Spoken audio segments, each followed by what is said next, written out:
Bendito sea quien viene en nombre del Señor. Hay que caminar y caminar hasta llegar a Jerusalén.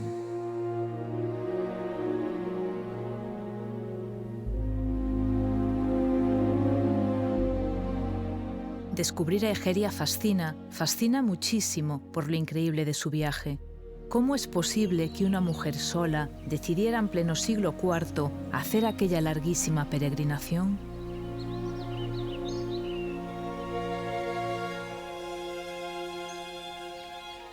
Partió desde los confines de la Galaecia romana hasta Jerusalén y Tierra Santa. Caminó 6.000 kilómetros a pie o a lomos de su burrito. Increíble, en verdad, increíble en aquel tiempo antiguo. Egeria se atrevió a marchar por sendas, valles, mares y montañas de media Europa, con la compañía de su escolta romana. Un prodigio de arriesgada aventura e inquebrantable fe.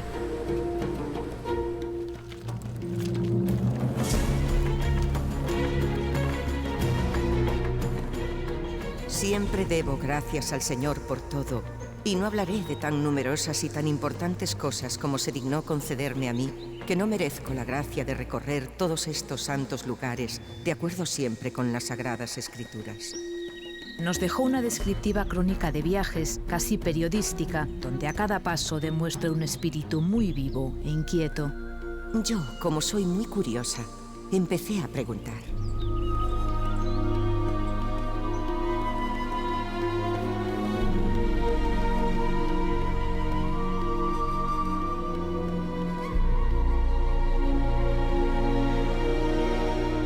Por eso comencé a estudiar, a leer, a preguntar, a saber de aquella mujer noble y culta y su periplo como primera peregrina. Y qué mejor que hacerlo con especialistas que estudiaron su figura, su obra y su fabuloso periplo. Dediqueime fundamentalmente ao estudo dos textos latíns cristiáns e concretamente do occidente peninsular, é dicir, do que hoxe entendemos por Galicia, norte de Portugal. Entre esos personaxes, ademais de o bispo de Chaves, Idacio e do propio Orosio, está a figura de Egeria, que é especialmente importante. Se define como unha muller moi curiosa, senón non se fai unha viaxe deste tipo no século IV, non? Unha muller moi valente, unha muller que tiña unha cultura pois extraordinaria para o que se pode supoñer que había na Galicia do século IV. E ela chamoume especialmente a atención porque o que era un relato de viaxe, dos que había xa outros testemunhos na literatura latina, convertiu-no non nun relato de viaxe de prazer, nun viaxe literario, sino nun viaxe con un sentido de peregrinación, de sacrificio e de devoción. Este é un concepto novo que entra nese primeiro texto e que logo terá un reflexo máis actualizado no que se refere ao tempo no noso Códice Calistino, ¿no? Que é o modelo de viaxe de peregrinación. La llamada monja Egeria, Eteria o Aeteria, emprende su viaje en el año 381 después de Cristo desde el extremo más occidental del orbe romano, la provincia hispana de la Galaecia, hasta Tierra Santa. Eran los tiempos iniciales del cristianismo, con disputas, heterodoxias y nuevas doctrinas ascéticas como el priscilianismo, que surgiría en el noroeste peninsular. De hecho, Egeria fue coetánea de Prisciliano, al que tal vez conoció y quién sabe si fue seguidora. Mientras viaja, escribe un diario llamado Itinerarium, Peregrinatio ad Loca Santa. Un diario que dirige a sus hermanas de comunidad.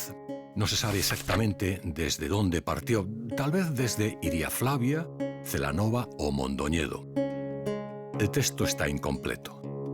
La transcripción medieval del manuscrito original apareció en Arezzo, en Italia, y fue descubierto en 1884 por el historiador Gianfrancesco Gamurrini. Posiblemente había sido transcrito en el monasterio de Monte Cassino. El preciado documento carece de inicio y de final, por tanto desaparecieron las descripciones de su paso por Hispania, Francia, el norte italiano y los Balcanes. Tampoco hay constancia de si falleció en Constantinopla, pero es desde donde escribe las últimas letras que llegaron hasta nosotros.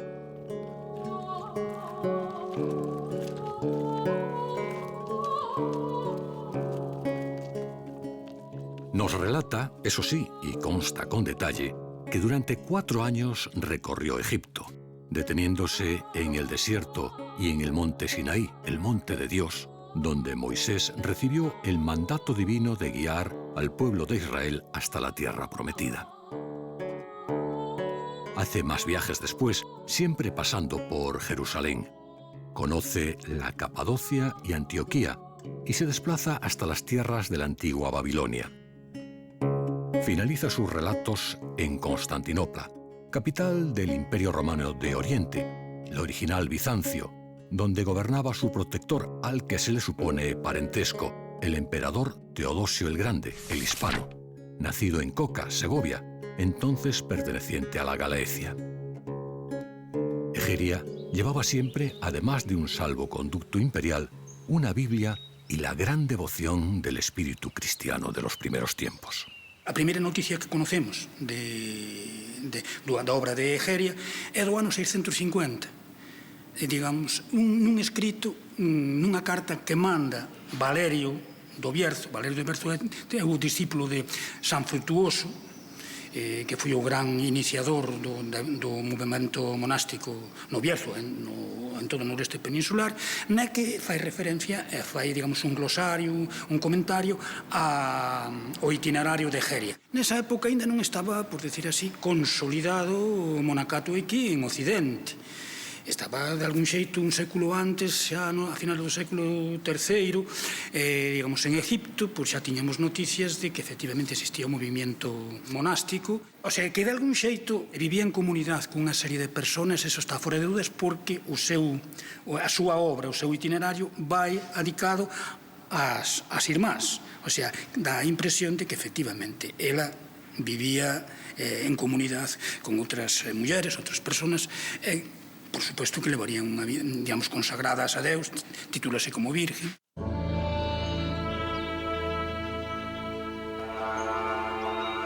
Tenía que prepararme para redescubrir a Egeria y su singular caminata. ¿Qué la empujó a dedicar el resto de su vida a la ruta de Oriente? Por supuesto que una motivación espiritual, religiosa y mística, pero también un afán de descubrimiento y de atracción por conocer tierras y gentes extrañas. Así que ni lo dudé.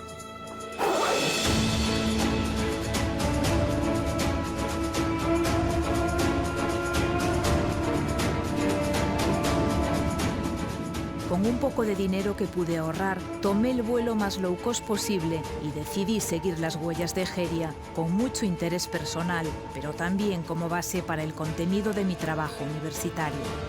Es fácil viajar hoy desde Santiago de Compostela, pasando por Madrid, Roma, Atenas y llegar a Israel y Palestina en pocas horas, en comparación con los años de vicisitudes y riesgos que asumió ella 17 siglos atrás.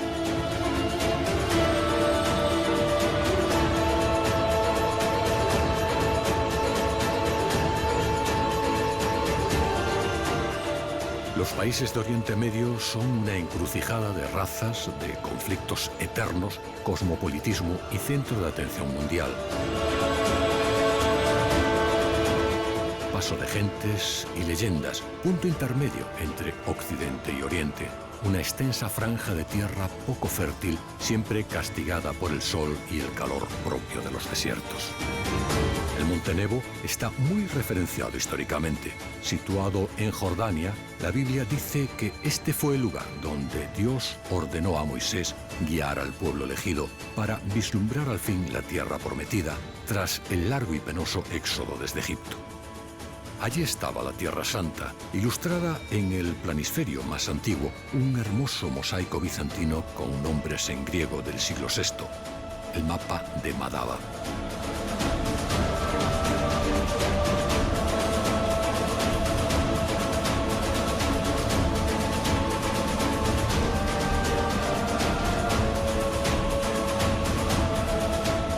El Monte Nebo Es un impresionante mirador natural hacia Israel y Palestina, con el feraz valle del río Jordán al fondo, recorriendo una llanura antes de que finalice su curso en el Mar Muerto, la mayor depresión del planeta.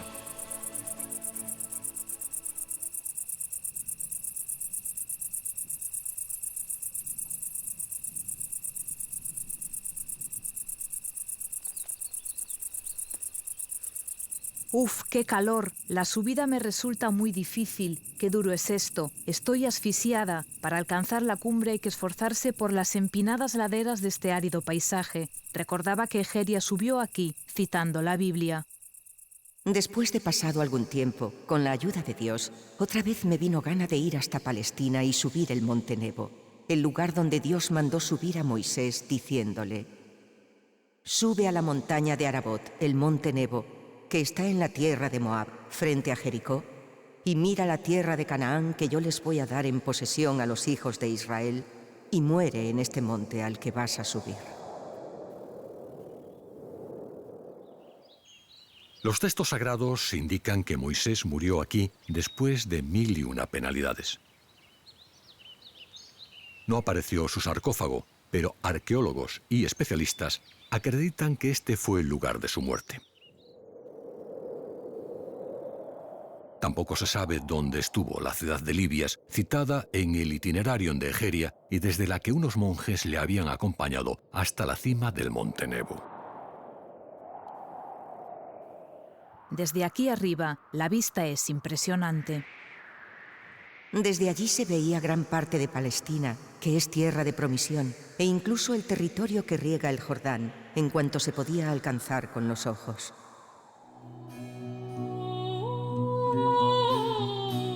En la cumbre del Sacro Monte está la Basílica de Moisés. La leyenda dice que aquí fue depositado su cuerpo, pero no hay certeza dónde fue inhumado. Es un misterio, según le contaron aquellos monjes a Egeria.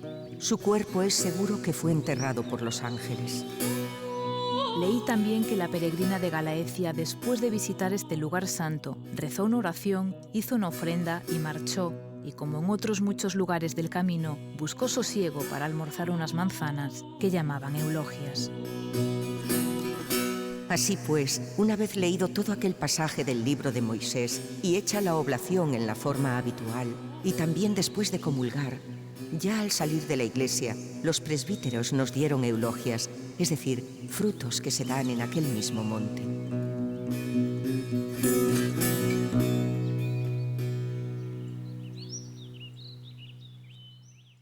Desde el Nebo, Egeria fija su atención en las ciudades bíblicas destruidas, cuyos evocadores nombres mantuvo la historia, como Adma, Cebión, Bela y Segor.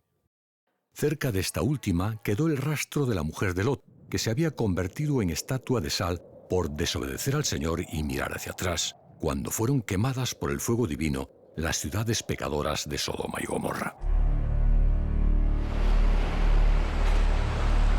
Emociona llegar al fin a una tierra de la que oíste hablar siempre, en el colegio, con los padres y la familia, en las misas de la iglesia, la tierra prometida, tierra santa, donde nació y murió Jesús. Jerusalén, nombre mítico, fantástico, de película.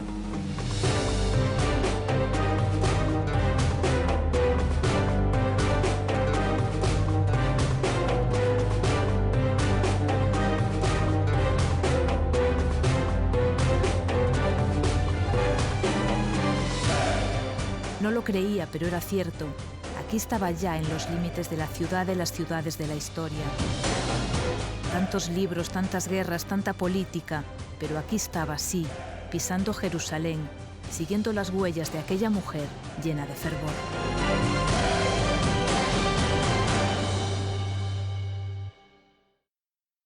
Ya habíamos contemplado el sitio donde había estado el santo cuando le dijo Dios: «Desata la correa de tu sandalia, pues el lugar en que estás es ya tierra santa».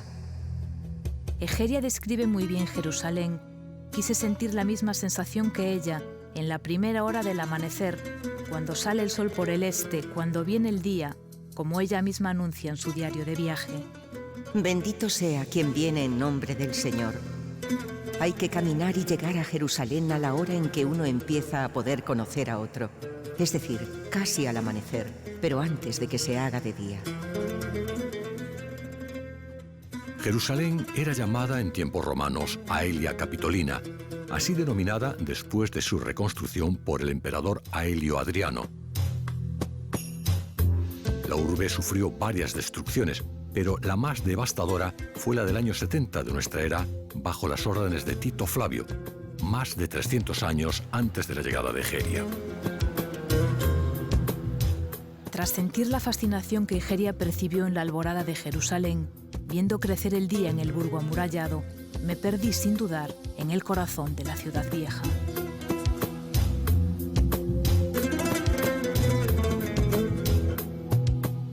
La Puerta de Damasco es la más importante de las 8 que tiene Jerusalén, patrimonio de la humanidad desde 1981 y urbe santa para las 3 grandes religiones monoteístas.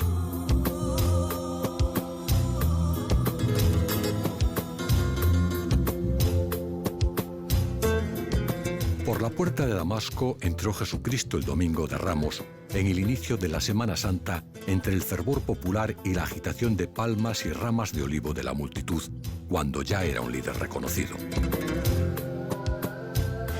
Tras la Puerta de Damasco, el viajero entra en la ciudad intramurallas, en el barrio árabe, siempre bullicioso con el mercadeo de su zoco lleno de vitalidad.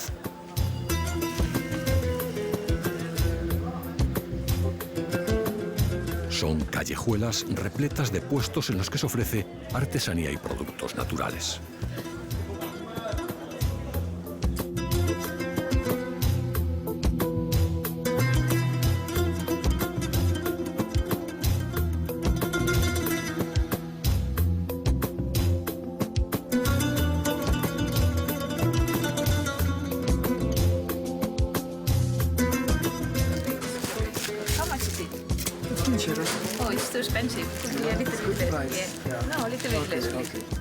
¿Cuánto turismo hay por aquí?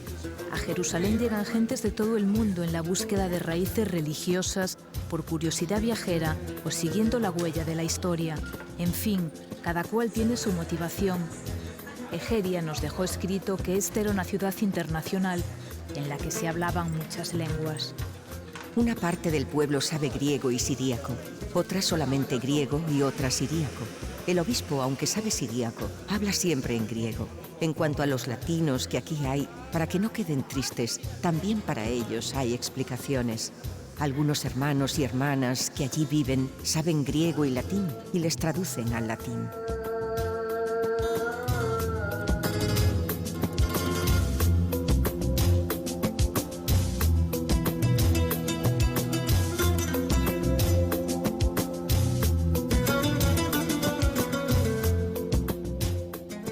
En la segunda parte del Itinerarium, Egeria se detiene en la liturgia cristiana de los primeros tiempos. La peregrinación de Egeria fue piadosa y contemplativa. Relató a las destinatarias de sus escritos los detalles de ceremonias, misas, preceptos o indulgencias. Sus descripciones fueron aceptadas por la Iglesia Católica para la celebración de los oficios de la Semana Santa, pero también para historiadores, arqueólogos y científicos, ya que sus relatos ayudaron a diseñar la Jerusalén del siglo IV.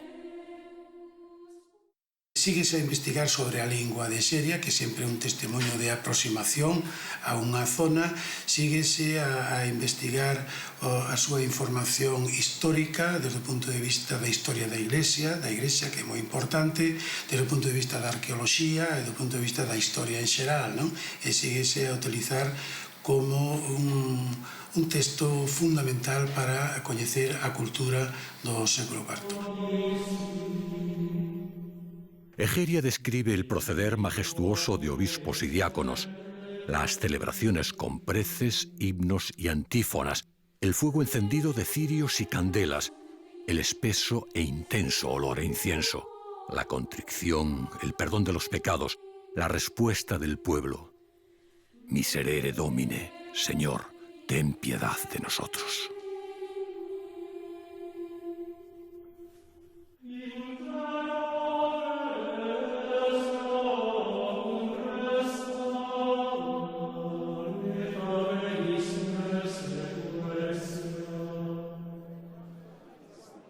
Este es el lugar clave en las localizaciones sagradas de las que nos informa Egeria, la Basílica del Santo Sepulcro. Aquí estamos. Merece la pena percibir las lecciones que nos proporciona cada rincón, cada piedra.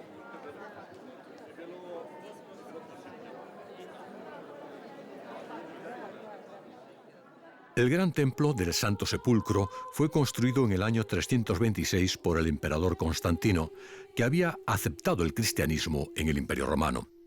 Llamado en griego Anástasis, está en el montículo del Gólgota, donde Cristo fue crucificado. Según los evangelios, este era propiedad de un rico judío, José de Arimatea, legendario personaje bíblico que, dicen, trasladó el Santo Grial hasta tierras británicas.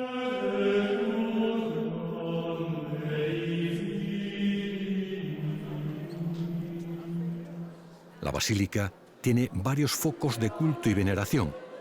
Primero hay que subir hasta la 13ª estación, la última del Vía Crucis, que remata en el hueco donde estuvo clavado el poste que sirvió de cruz para el martirio del Hijo de Dios. Era el lugar más alto de la ciudad, el montículo del Calvario.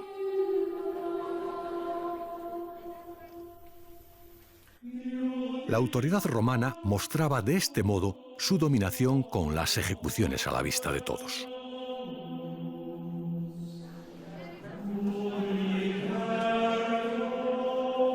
Tras bajar unos peldaños se llega a la lápida donde amortajaron el cuerpo de Cristo, cubriéndolo con la tela del sudario.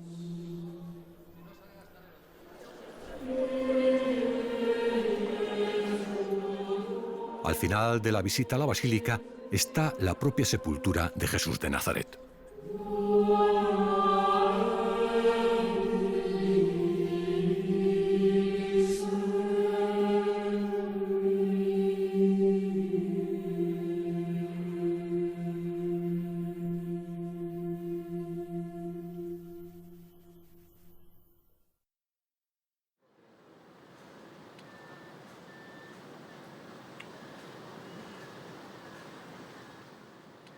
Después del Santo Sepulcro y pasando antes por el Huerto de los Olivos, donde Jesús se había despedido de sus discípulos, vi la iglesia de Getsemaní, de culto católico y muy visitada. Enseguida llegué a una colina donde está el último lugar en la tierra, desde donde dicen ascendió al cielo.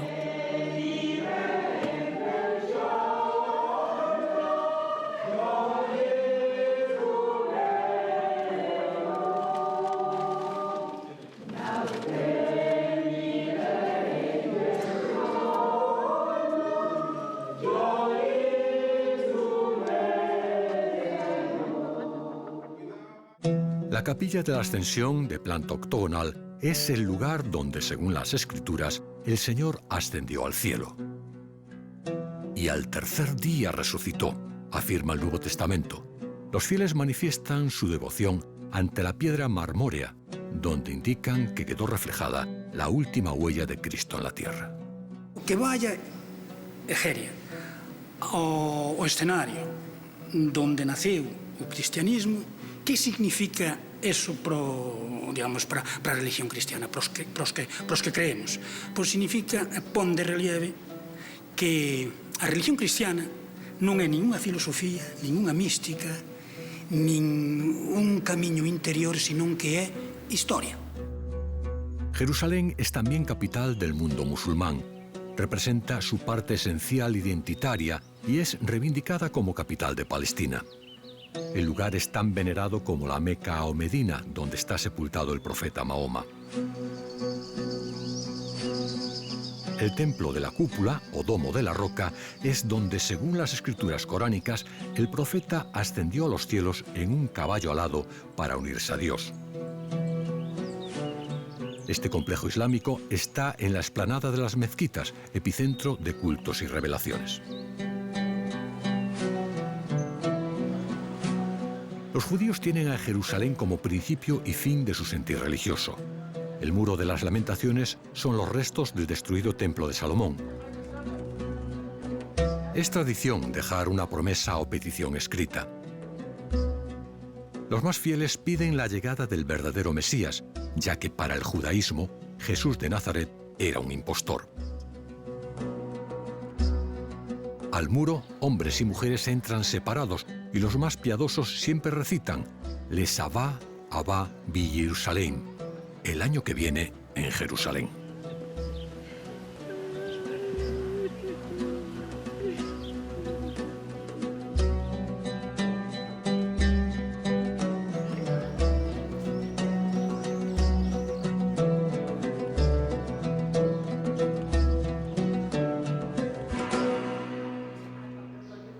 Fui al Vía Crucis, como miles de peregrinos católicos.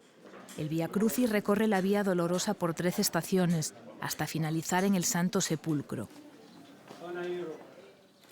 Organizado por los franciscanos, casi todo el turismo religioso participa en el Vía Crucis a diario, aunque el oficial es los viernes a las 3. Pero es frecuente encontrarse grupos haciéndolo a cualquier hora de cualquier día. Coincidí con unos italianos.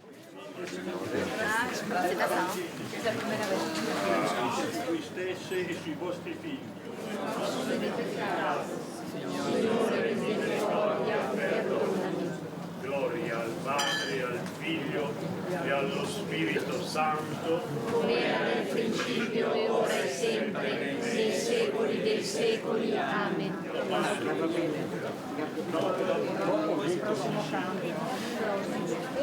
A destra, Deseaba ansiosamente conocer el portal de Belén, donde nació Jesús, sobre todo después de ver dónde murió y resucitó. Me hacía más ilusión ir a Belén, recordar los momentos felices de la infancia con los nacimientos y las fiestas navideñas. Iría a Belén, sí, pero antes, siguiendo la ruta de Egeria, me acerqué hasta Betania, por caminos áridos llenos de polvo. Estaba ya en la Cisjordania palestina, apenas a 4 kilómetros de Jerusalén. Egeria recuerda estos parajes próximos al desierto de Judea y habla de su sequedad, de la poca vegetación existente con solo pocos matorrales secos y unos sicomoros o higueras africanas que Egeria describe como árboles que fueron plantados por los patriarcas, que son muy viejos y que los que sienten alguna dolencia van allí, cogen algunas ramitas y les sienta bien. Hay pocos animales por aquí, quizás ovejas, cabras y algún que otro burrito, quién sabe si descendiente milenario del que transportó Egeria desde la Galaecia. En Betania se obró uno de los milagros más conocidos de la vida de Cristo, la resurrección de Lázaro. En la 7ª semana, cuando no quedan más que 2 para la Semana Mayor de Pascua, la Semana Santa, todos van al Lazario, es decir, a Betania, que está a 2 millas de la ciudad. Y a 500 pasos de este lugar se encuentra la iglesia en que María, la hermana de Lázaro, salió al encuentro del Señor. Con la licencia de los padres franciscanos, que aquí son también custodios, bajé a la cueva donde Jesús dijo aquello de Lázaro, levántate y anda. No es un descenso fácil, pero se siente fresco y tiene un punto divertido, pues hay que entrar agachándose.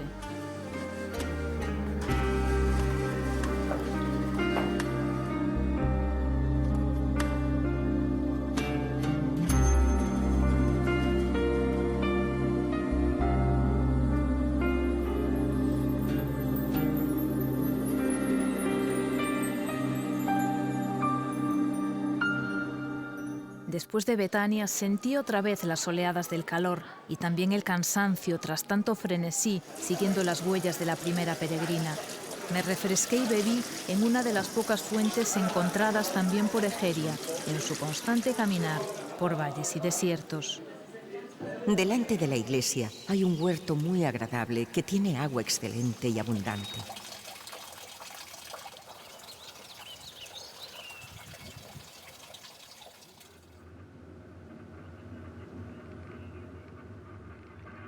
Antes de Belén pasé por sitios previos donde hay ruinas con historia y muchas grutas. Es el llamado Campo de los Pastores. En aquel tiempo había muchos anacoretas y ermitaños. Llevaban vidas contemplativas alejadas de lo mundano, pero mayormente huían de persecuciones y se escondían en catacumbas.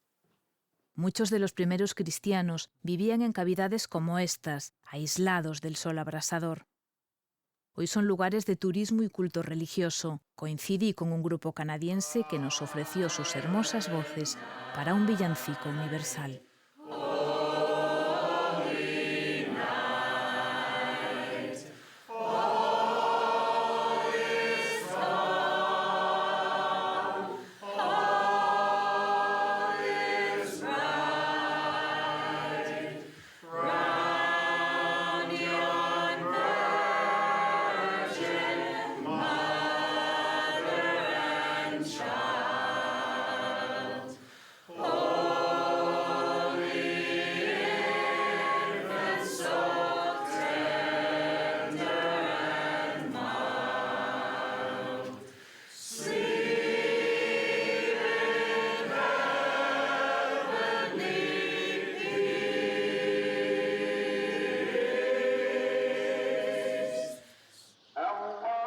Y por fin, aquí estamos, delante de la Basílica de la Natividad, en Belén. En hebreo, Belén es Betlehem y significa Casa del Pan. Es una ciudad mayoritariamente musulmana, gobernada por la autoridad palestina y apenas distante 10 kilómetros de Jerusalén. En el interior del templo se encuentra el lugar donde estuvo el portal en el que nació Jesús. Entré allí, en aquel recinto frecuentado por personas de todas las razas y nacionalidades.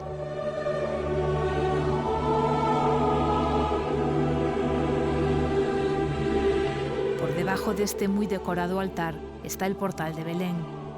Modificado por los siglos y lleno de farolillos de gusto oriental, estaría el lugar exacto donde nació Jesús. Sobre una estrella de plata hay una leyenda en latín que dice: «Aquí nació el Hijo de María». Al lado estaría el pesebre donde la familia se resguardó del frío con el calor de los animales.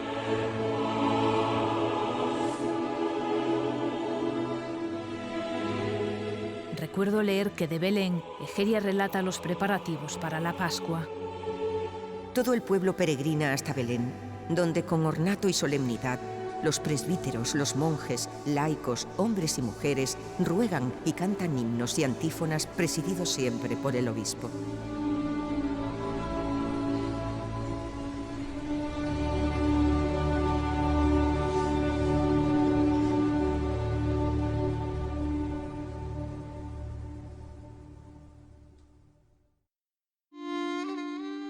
Aunque había nacido en Belén, era más conocido como Jesús de Nazaret, porque fue en Nazaret donde realmente comenzó su prédica después de volver del exilio en Egipto. Nazaret está a poco más de 100 kilómetros al norte de Belén y es de mayoría árabe, en territorio dominado por Israel.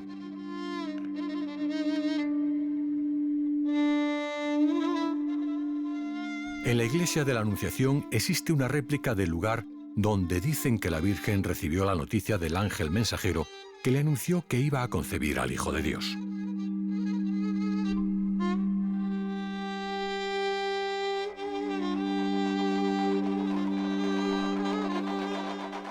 No lejos, a orillas del lago Tiberíades o mar de Galilea, la historia sagrada cita los más populares milagros de Jesucristo, como el caminar sobre las aguas o la conversión del agua en vino en las bodas de Canaán.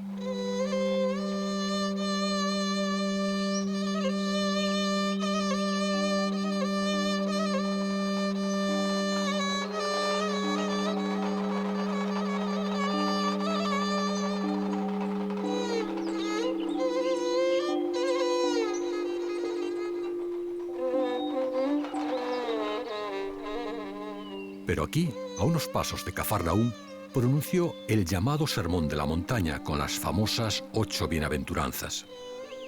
En estas piedras se sentaban sus seguidores para escuchar los sermones del Señor. Encima de este lugar de oración destaca una construcción bizantina, la Iglesia de las Beatitudes.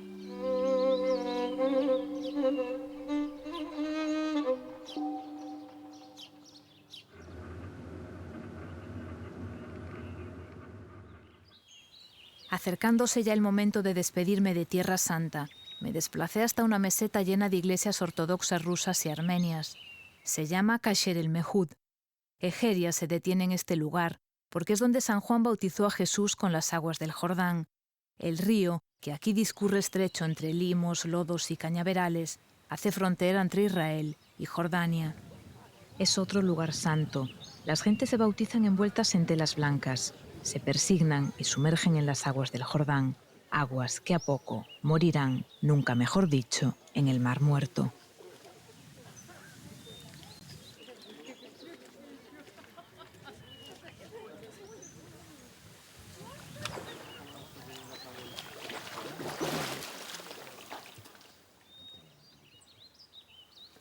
Quise llevarme un recuerdo para mi vuelta a casa.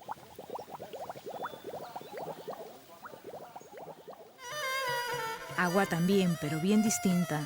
Probé en una de las playas del Mar Muerto, a más de 400 metros bajo el nivel del mar. Tiene una salinidad del 30% y como experiencia personal no tiene precio. Es imposible hundirse, tu cuerpo flota completamente.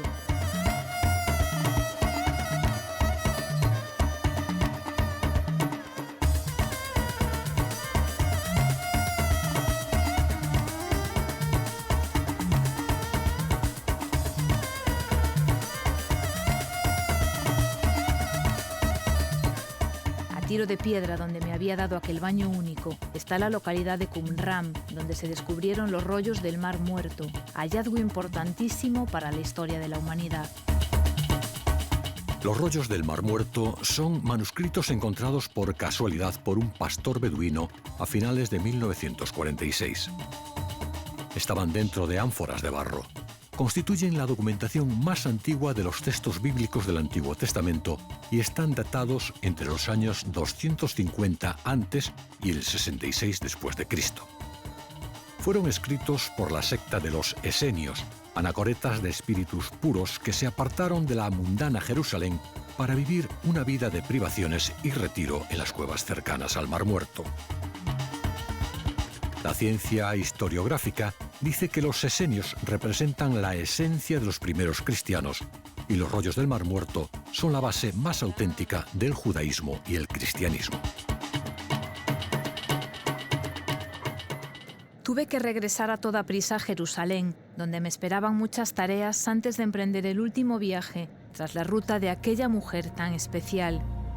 Egeria Tener tenía morriña, pero ni siquiera sabemos si volvió a su Galaecia natal, porque perdemos su pista en Estambul. Pero yo tengo que seguir su periplo hasta ese final con también nombre antiguo y evocador, Constantinopla. Antes de coger otro avión, en las horas del atardecer, no pude por menos que despedirme de esta ciudad dorada, capital espiritual de todo el orbe cristiano, musulmán y judío. Adiós Jerusalén, adiós Israel, adiós Palestina. Gracias Egeria, quedo con tu despedida desde el Monte de los Olivos. Así pues, en el nombre de Dios, pasado algún tiempo, como habían transcurrido ya 3 años completos desde que había llegado a Jerusalén, una vez vistos todos los santos lugares a los que me había encaminado a hacer oración, tuve deseos de retornar a mi patria.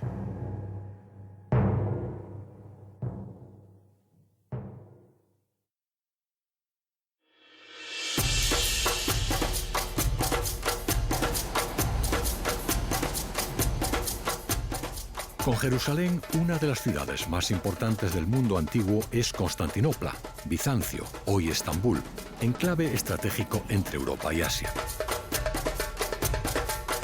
Amenazada por unos y custodiada por otros, tuvo fortificaciones que aún están en pie, dejando así legado de su proverbial poderío. Constantinopla es la última referencia que nos deja Egeria en su Itinerarium.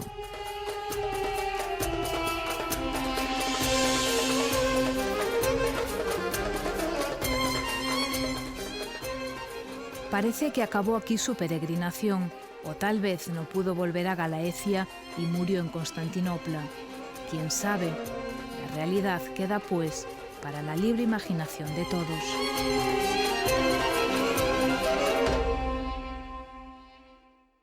Los relatos viajeros de Egeria no se detuvieron en los 2 grandes polos del mundo religioso de entonces, sino que también caminó hasta Asia Menor, visitando lugares míticos de los primeros cristianos, como Sanliurfa, antigua Edesa, Tarso, donde estaba enterrada Santa Tecla, o Éfeso, buscando el sepulcro del apóstol San Juan o siguiendo las huellas de San Pablo. Eran tiempos de visitas a templos y tumbas y de veneración de reliquias. Pero a la capital del Imperio Romano de Oriente, donde mandaba su supuesto familiar, el emperador Teodosio el Hispano, Egeria llegó en la primavera del año 384. Concretamente aquí, en el hoy muy transformado barrio de Kadikoy, antigua Calcedonia, el más viejo asentamiento de Estambul.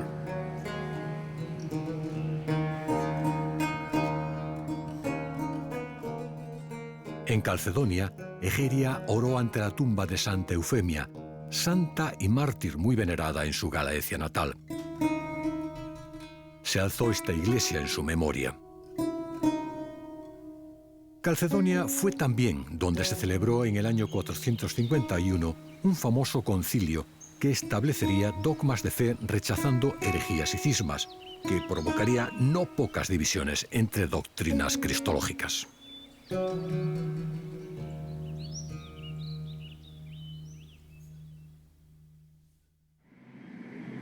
A un paso de Calcedonia, Egeria miró la ciudad soñada, desde la banda asiática hacia la orilla europea, una península llamada el Cuerno de Oro, rodeada de grandiosos templos y lujosos palacios de distintos periodos históricos. Y cruzando el mar, llegué un día a Constantinopla, dando gracias a Cristo nuestro Dios, que a mí, indigna merecedora, se dignó concederme favor tan grande.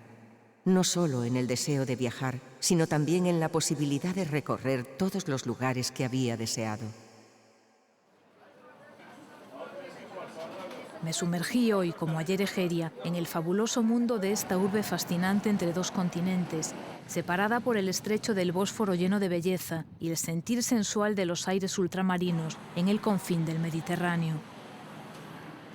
La gran basílica de Santa Sofía comenzó su construcción en los tiempos de Egeria, sobre el año 360. Cuando aquí llega la viajera de Galaecia, tuvo que conocer el templo primitivo. Recinto siempre amenazado, contaba con una monumental cisterna subterránea que garantizaba agua durante los ominosos tiempos de asedios y guerras.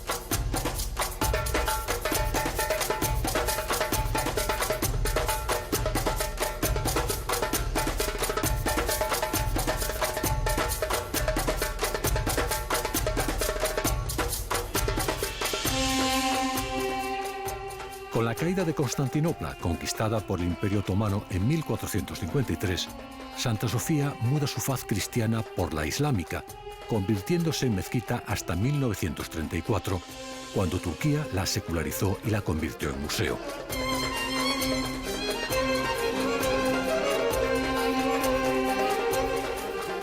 Los símbolos islámicos se mezclan con los bizantinos tanto fuera como dentro de la gran basílica.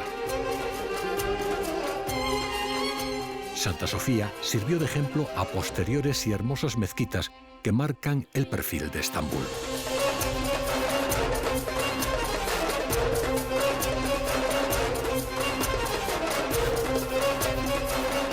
Destaca la mezquita del Sultán Ahmed, más conocida como la Gran Mezquita Azul, que data de tiempos muy posteriores a Egeria, en el siglo XVII. La mezquita azul es el emblema del poder musulmán frente al cristiano.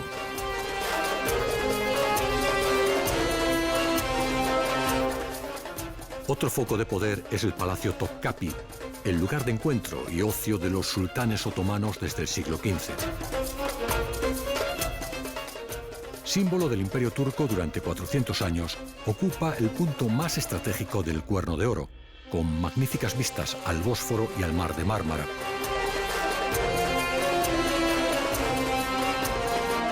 Es un complejo de varios edificios administrativos, patios, jardines, residencias privadas y un lujosísimo harén.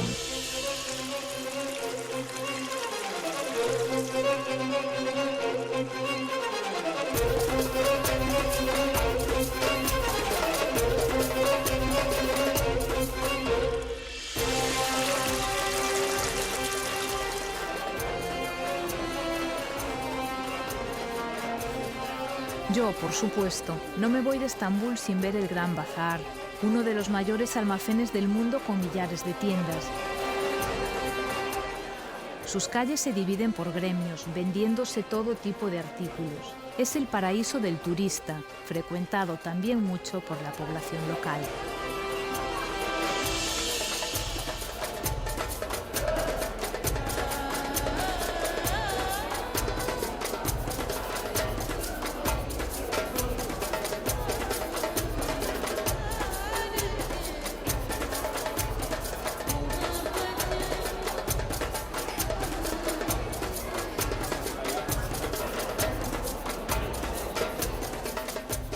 Desde esta maravillosa ciudad universal, donde se siente el peso de la historia, Egeria va diciéndoles adiós a sus hermanas, con las que convivía en comunidad.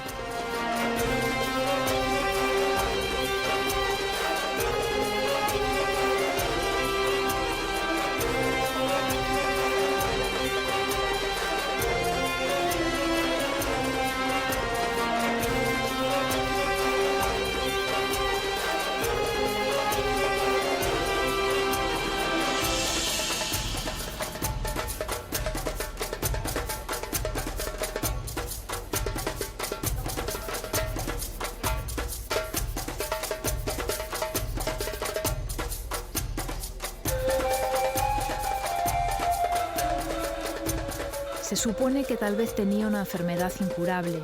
Sea como fuere, no le faltó valor para hacer una de las peregrinaciones más sorprendentes y arriesgadas de la historia de la humanidad, concentrada siempre en la fe en Dios y en la aventura por lo desconocido.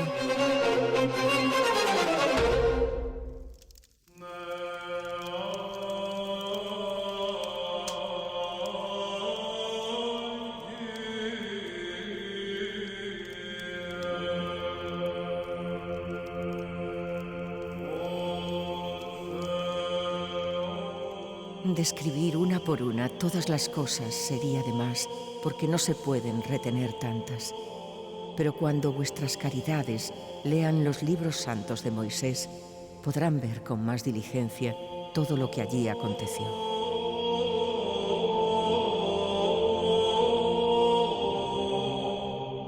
¿Volvería Egeria a escribir a sus hermanas de la Galaecia romana?